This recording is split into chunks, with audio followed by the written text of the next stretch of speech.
সুপ্রিয় দর্শক, আসসালামু আলাইকুম। সবাই কেমন আছেন? আশা করছি খুবই ভালো আছেন।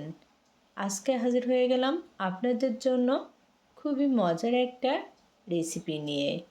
1 কাপ শুকনো চাউলের গুঁড়ো দিয়ে আজকের এই মজার নাস্তাটা তৈরি করে নিয়েছি। আশা করছি আপনাদের কাছে খুবই ভালো লাগবে। তো চলুন দেখে নিই।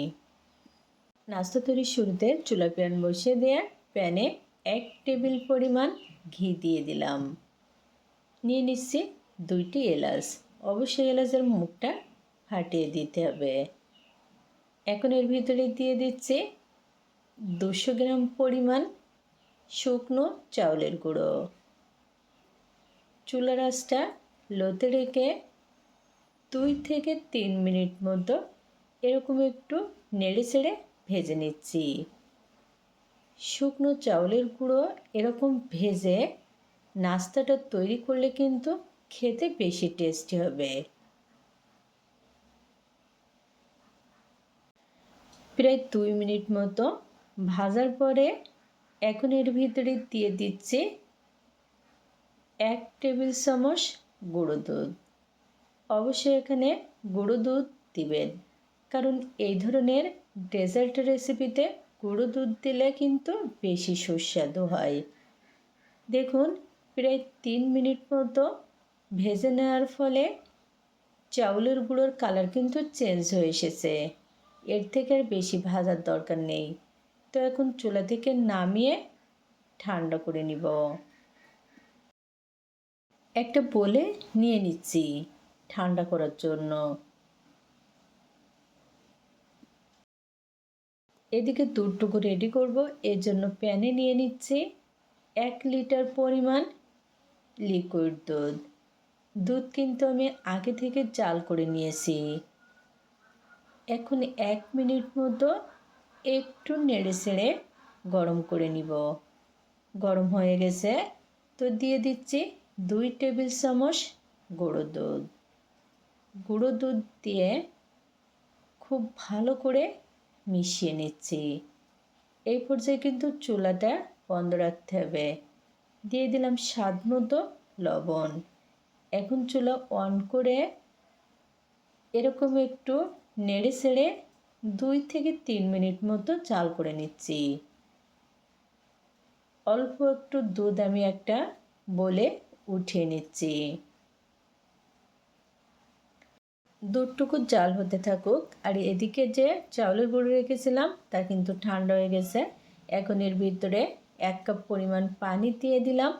পানি দিয়ে এরকম একটু নেড়ে চেড়ে মিশিয়ে নিচ্ছি।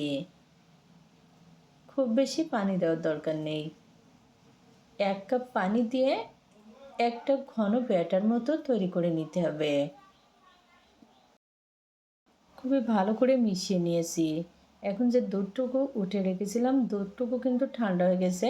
তো এর ভিতরে দিয়ে দিলাম 1/2 টেবিল চামচ কাস্টার্ড পাউডার। কাস্টার্ড পাউডার দিয়ে খুবই ভালো করে মিশিয়ে নিচ্ছি, যেন কোনো দলা না থাকে। এদিকে কিন্তু দুধটুকুও খুবই ভালোভাবে চাল করে নেওয়া হয়ে গেছে। তো এখন এর ভিতরে নিয়ে নিচ্ছে 200 গ্রাম পরিমাণ চিনি।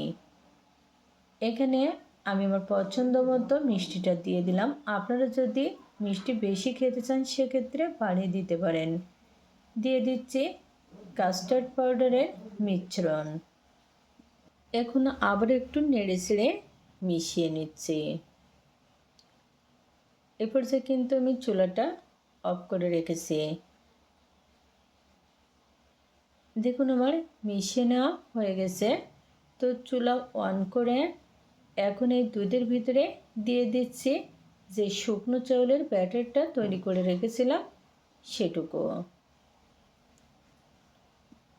ব্যাটার দেওয়ার সাথে সাথে কিন্তু অনবরত নেড়ে চেড়ে মিশিয়ে নিতে হবে, তা না হলে কিন্তু দলা বেঁধে যাবে। তো বরাবরের মতো অনুরোধ করছি, যদি আজকে এই সুজির ডেজার্ট রেসিপিটা ভালো লাগে তাহলে অবশ্যই চ্যানেল সাবস্ক্রাইব করে পাশে থাকবেন। খেতে কিন্তু অসাধারণ টেস্টি।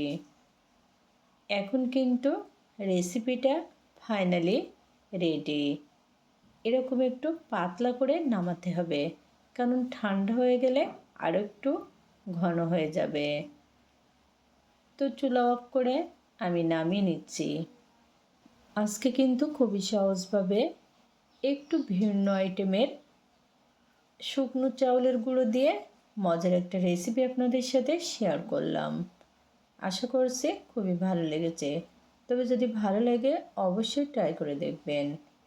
এখন এর উপরে আমি দিয়ে দিচ্ছি নারকেল কুড়ানো। নারকেল কুড়ানো এখানেও অপশনাল, তবে দিলে কিন্তু খেতে বেশ মজারই হবে। আর দিয়ে দিচ্ছে কিশমিশ আর কিছুটা পরিমাণ বাদাম। অর্থাৎ এখানে আমি আমার পছন্দ মতো কিছু উপকরণ দিয়ে সাজিয়ে নিচ্ছি। আপনারা চাইলে অন্য যে কোনো ড্রাই ফ্রুটস এখানে অ্যাড করতে পারেন।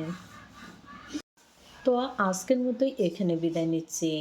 আবারও দেখা হবে নতুন কোনো রেসিপি নিয়ে। সবাই ভালো থাকবেন, সুস্থ থাকবেন। আল্লাহ হাফেজ।